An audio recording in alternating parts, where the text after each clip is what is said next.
It's a gray, chilly morning and we're on the road to the tiny house. It's a pretty drive, lots of evergreens, a view of the water, the mountains in the distance. As we climb elevation, we start to see snow still on the ground. And as we come up the driveway, we find there are some downed branches, so we'll have to walk the rest of the way.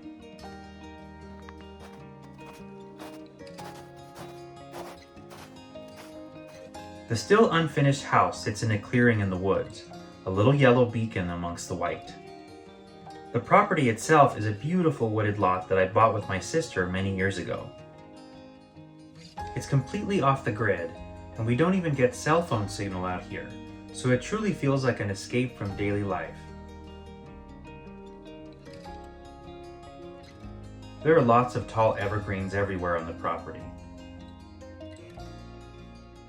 We have a seasonal pond and stream as well, which add to the charm of this place.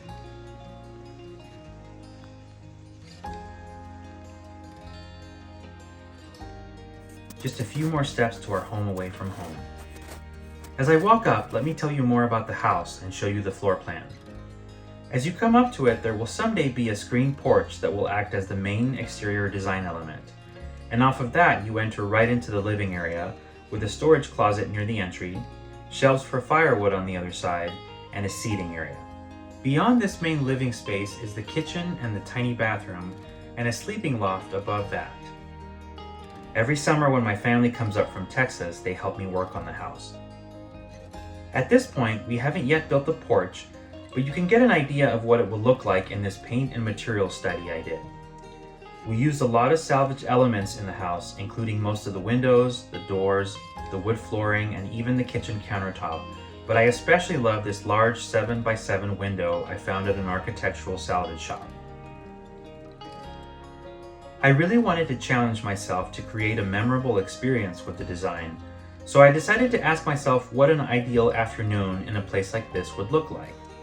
The scenario I came up with would be me sitting on a comfy sofa with my feet up, a blanket, a good book, and enjoying a view of the fire and the mountains. So I kept this end goal in mind as I determined the layout. So here you can see that the sofa is centered on the large window with a stove angled like this. So from the couch I can sit and enjoy the scenery outside and also a view of the fire. The inspiration for the aesthetic came from this image I found. I love the combination of white, black, and burlap.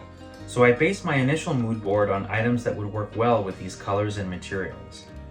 I also modeled the house in 3D and did a mock-up of the main feature wall to get a better sense of what it would look like.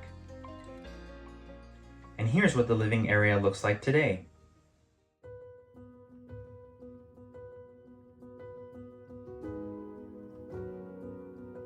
As we come in from the cold and take off our shoes and coats, the first order of business is to get a roaring fire going. A tiny wood stove is all that's needed to heat up this place. This Morso stove is so charming and I love the squirrel relief on the side of it. It's only a short while before the house starts to feel warm. With the fire going, it's time to get the electricity set up. These are Goal Zero batteries that we charge at home and chain together to power the lights. They'll do until we can get our solar array set up.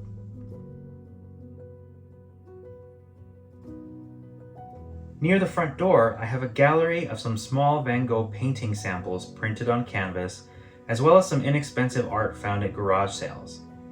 There's hardly any wall space in this house, so this is my main art display area.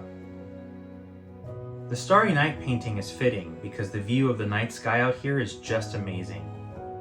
I also love this colorful Turkish lamp that I bought at Pike Place Market. It makes me smile just looking at it. On the other side of the entry door is a storage closet that features a salvaged wood door with an old glass doorknob. One of the main features here are the black bookshelves made of humble 2x12s. We used a lot of this type of lumber throughout the house. The dark paint makes them look dramatic, and it's the first thing you notice as you enter the house. In one corner sits a leather chair, next to a side table made from a log that was on the property when we bought it. I decided to make this corner a design moment and create a little vignette with the furniture, books arranged by color, and a framed print of a bird that is one of my favorite art pieces. An IKEA spotlight above it highlights the art and provides extra light in the evenings. To bring in some textural elements, I found this sofa from West Elm in a fabric that looks like burlap, but is actually quite soft to the touch. And nearby are two small ottomans that provide a comfortable place to rest your feet on. I really love how the dark shelves and all the books make the space feel. They bring in an element of coziness to the living area.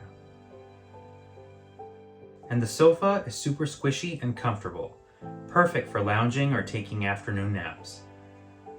This is such a nice place to relax and get lost in a good book.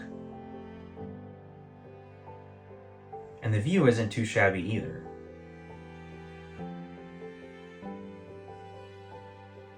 The shelves, in addition to holding all the books, also house my cast iron skillet collection.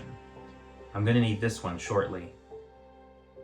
Evenings come early during the winter, so it's time to turn on some lights. The sconces I wanted originally were beautiful but way out of my price range, so I decided to temporarily use these lights from IKEA.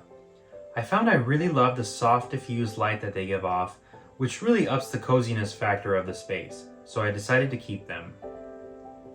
As it starts getting darker and colder, it's time to make dinner. There's no dedicated eating space, so we use a folding table that can come out when we need it.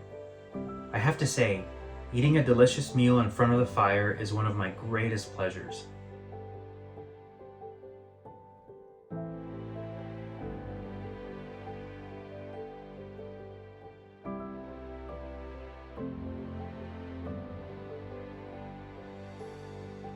After dinner and doing the dishes, it's time for some more relaxation, and as the embers die down, it's time to say goodbye for now. But I'll be posting more updates as we finish projects around the rest of the house, so please look forward to that. Until next time.